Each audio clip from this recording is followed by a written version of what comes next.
Rapaz, senhor irmãos, fazer aqui uma leitura de Lucas capítulo 2, versículo 8 a seguir. Ora, havia naquela mesma comarca pastores que estavam no campo e guardavam durante as vigílias da noite o seu rebanho.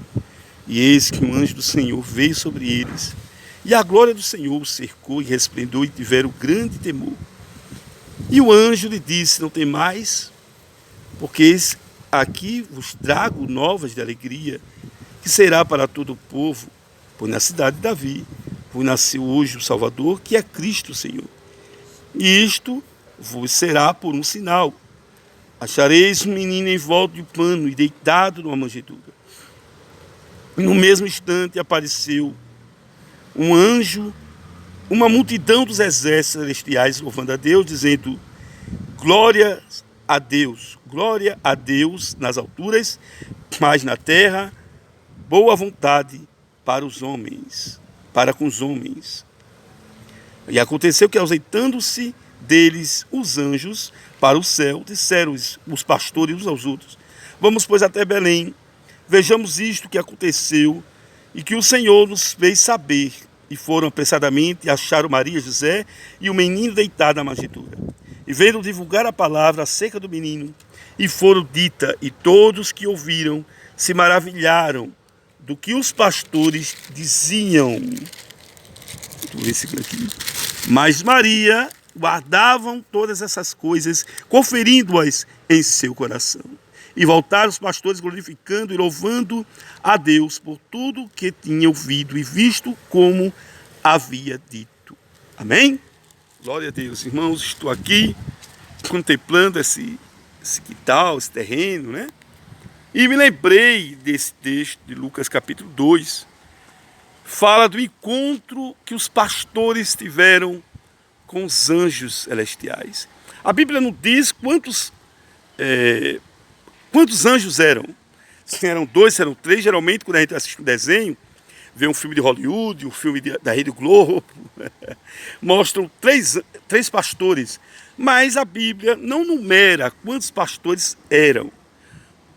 Eu quero dizer o seguinte: os pastores que estavam ali em Belém, para você que não sabe, era a frente, era um terreno do famoso Boaz. Quem é Boaz? O marido de Ruth, aquele que casou com Ruth. Ali, a Belém, que quer dizer Casa do Pão, era um território de Boaz. E os pastores que estavam ali, eles trabalhavam tomando conta das ovelhas e apacentavam as ovelhas. Próximo àquele terreno, àquela comarca, aquele território, haviam encostas onde tinham várias grutas. É importante falar isso. E dentro das grutas tinham manjedouras, que era para as ovelhas que ali estavam. Os pastores, eles não eram bem aceitos pela sociedade. Aliás, ninguém queria que o filho fosse pastor. Eu estou com um jovem aqui que eu não quero mostrar ele, que ele tem 15 anos. Se ele fosse judeu nessa época, os pais não iam querer que ele fosse um pastor. Porque o pastor ultimamente era de menos valor, né? Não tinha muito valor o trabalho de um pastor. É só você recordar lá em Êxodo, capítulo 34, versículo 46, quando Jacó disse para os irmãos, aliás, José disse para os irmãos, que dissesse aos egípcios que eles eram pastores. Porque os pastores causavam nojo aos egípcios. Até hoje as pessoas têm nojo de pastores. Pastores sofrem preconceitos até hoje, não é?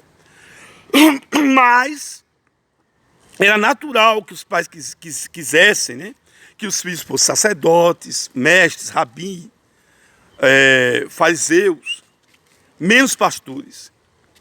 Mas enquanto eles estavam ali trabalhando, próximo ao lugar onde estava Maria, José e Jesus de Nazaré, os pastores estavam ali de uma forma corriqueira.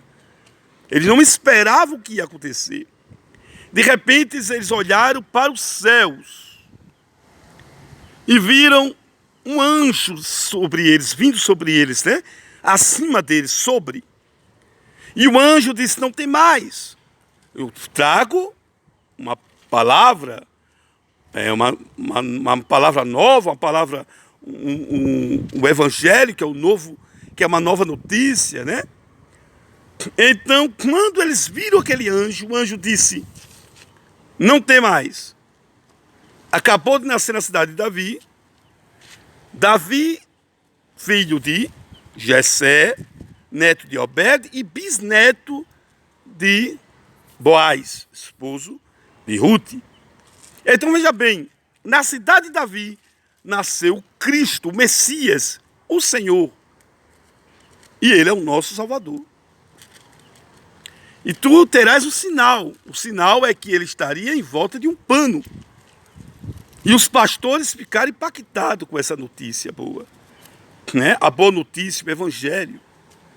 E eles morreram, mas antes de correrem, eles tiveram uma outra visão. Vieram com esse pastor uma comitiva, um coral celestial, onde os pastores cantavam glórias a Deus nas alturas e paz aos homens da boa vontade.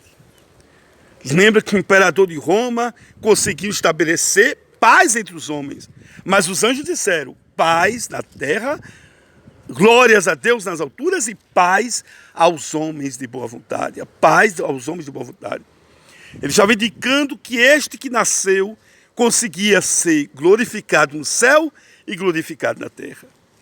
E quando os pastores foram apressadamente, viram o bebê, Maria e José, e quando eles contaram a história que eles haviam visto, diz o texto que Maria guardou isso no seu coração. Já pensou?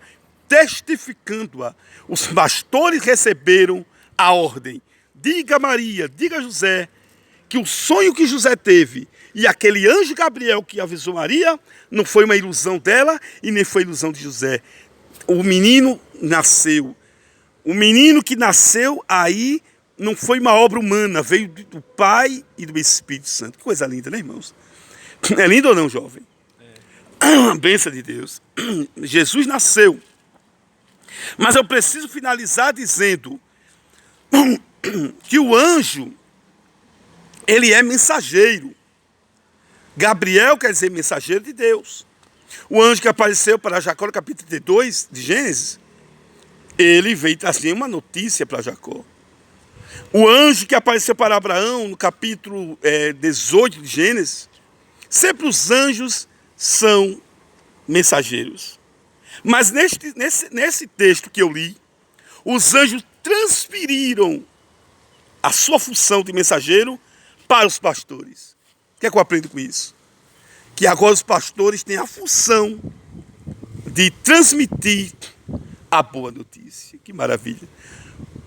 Nós não somos dirigidos por anjos espirituais perfeitos, mas somos dirigidos por Deus, claro, através de pastores humanos. E graças a Deus que o teu pastor e o meu pastor é homem. Porque se o nosso pastor fosse um anjo e alguém murmurasse com a pregação dele, poderia ficar cego, poderia ficar surdo. É só você lembrar do anjo que estava na filha de Zacarias. Quando Zacarias desacreditou, a Bíblia diz que Zacarias ficou mudo. Já pensou? Se um pastor de igreja fosse um anjo e alguém desobedecesse, estaria mudo. Mas diz Apocalipse que Jesus, falando a João, ele disse: escreva ao anjo da igreja. Amém? Que o Senhor tome conta dos pastores. A classe mais perseguida é a classe dos pastores. Que o Senhor venha estabelecer o seu reino sobrenatural na vida dos pastores. Lembre, os pastores eram discriminados, mas quem Deus escolheu para levar a palavra para Maria e José foram os pastores. Amém? Por quê? Porque Jesus é o pastor. Onde é que está isso? Salmo 23. Eu sou o bom pastor. João 10. Eu sou o bom pastor. Amém? Que o Senhor Jesus venha tomar conta de todos os pastores, em nome de Jesus. Fique da paz, em nome de Jesus.